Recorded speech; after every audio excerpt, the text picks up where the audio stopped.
What is up, guys, and welcome to a new video. Today I'm going to be commentating over a shoulder workout of mine, starting off with military press. As you can see here, I'm just warming up with the bar, and as you can see at the bottom there, I'm just pulsing with the weight slightly. Reason I like to do that in any of my warm-up sets for shoulders or even chest is it just gets the body, gets the joints and the muscles ready for that depth, stretches out the muscle, okay, so that when you do put some weight on the bar, the body can cope with it, and that depth isn't a shock to the body. Okay, so military press was the first exercise. Those of you that follow me on Instagram will know I've got a little bit of an injury at the minute, going from my trap up into my neck, so it wasn't the most gruesome of workouts, but I did what I could, and that's a key thing, guys. When you have got an injury, try and work around it. Don't go mad with the weights if it's aggravating it. Take a rest day if you need to, a rest week, whatever it is, but just try and work around it, okay? So just some key things with the military press, guys. You want to keep a nice straight back and a nice tight core, okay? We're standing up, we're having to stabilize the weight, so we're going to be engaging our core. I'm a big fan of core engagement exercises. They can help prevent back injuries, and I've had my fair share of back injuries in the past, so big fan of those. If you are having to arch your back inwards while lifting the weight on military press, guys, then the weight is too heavy. You want to keep that back straight, okay? I see lots of guys and girls with too much weight on the bar, and as a result they're having to arch their back, and you are at risk of injuring yourself that way, okay? So lower the weight, don't ego lift if you have to, okay? Another really good tip for this, guys, is as you're pushing up and coming back down, just try and imagine that you're bringing your hands together on the bar as if they're coming to meet, okay? With any pressing exercise, we're always going to be engaging the triceps, but just by imagining we're bringing our hands together, the focus should shift less so from the triceps and more so onto the shoulders, which is what we want. Military press is primarily a shoulder exercise, okay? And again, just make sure you get full range of motion, so at the very least down to jaw level, between the base of the neck and jaw level, okay? Next, we moved on to a seated upright plate loaded press, shoulder press. Again, reason I'm doing this without my seat back against the seat is because it engages the core. Like I said, big fan of core engagement exercises.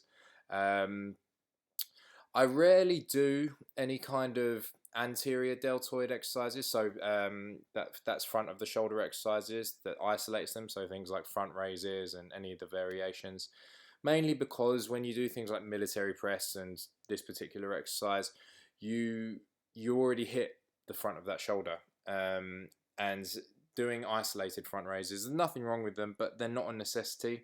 So I'm not the biggest fan of them, and I didn't do them in this workout. So don't feel like you have to do them, and just make sure you're coming at the very least down to ear level on this particular exercise.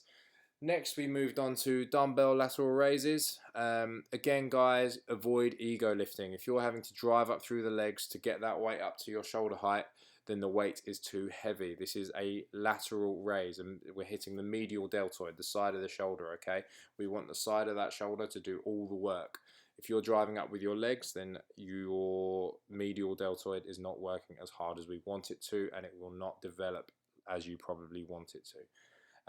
Key thing, just keep a nice straight back, shoulder blades back, guys, very slight bend in the elbow, coming up to shoulder height, and just making sure you keep that core tight, okay?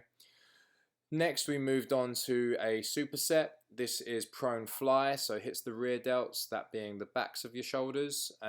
With this exercise, I like to bring the dumbbells not just quite out to the side, but into the front slightly, and just focusing on squeezing those shoulder blades together, okay? I really feel that in the backs of my shoulders, just bringing it to the front slightly, and just holding that squeeze ever so much. We supersetted this with, well, I don't know what this is called. I call it a bent over sweep. Hits the rear delts, so backs of the shoulders again. I got this off, I think it was Lex Griffin a while ago.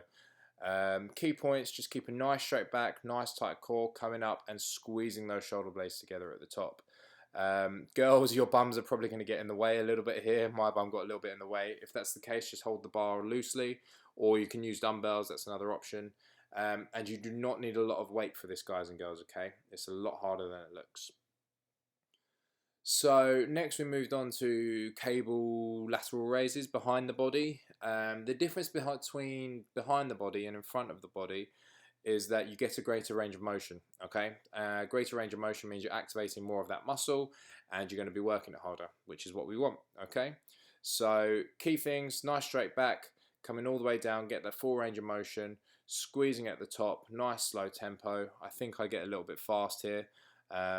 Always good to watch these back, see how you're performing, see what you can improve. So nice low tempo, just keeping it all in the shoulder. Again, if you're having to drive up through your legs, guys, then the weight is too heavy, lower the weight. Okay, if the reason ego lifting is a bad thing is because you're not going to be benefiting the muscle as much as you can if you're not activating the right area. Mind to muscle connection, guys. Okay. Next we moved on to face pulls. My injury wasn't really having it though. Face pulls hit the rear delts, so backs of the shoulders. I could just feel it in my neck and my trap a little bit. Yeah, as you can see there, it just wasn't really having it. So, but just quick description: pull it across the forehead, squeezing the shoulder blade together. You can use your rope; you don't have to use handles. But as I said, my injury just wasn't having it. And you should focus on squeezing the shoulder blades together. You should feel that in the backs of your shoulders. So I just finished on some traps, and because the injury is in my trap, I didn't go mad. I just did one exercise. I tried a close grip upright row, but injury wasn't having it, so I went to wide, and that didn't seem to give it too much trouble. So wide grip upright rows, guys, these are, you rarely see these done, but they're really, really good for hitting the tops of those traps. Okay, give them a go. And just focus on squeezing at the top. Try not to bring your elbows above shoulder height because you can get some joint problems that way, and obviously that's something we want to avoid. And just focus on that squeeze. Give wide grip a go. I prefer it to close grip personally. And that's it, guys. Thanks for watching. Give us a like and subscribe if you want to see more. Till next time.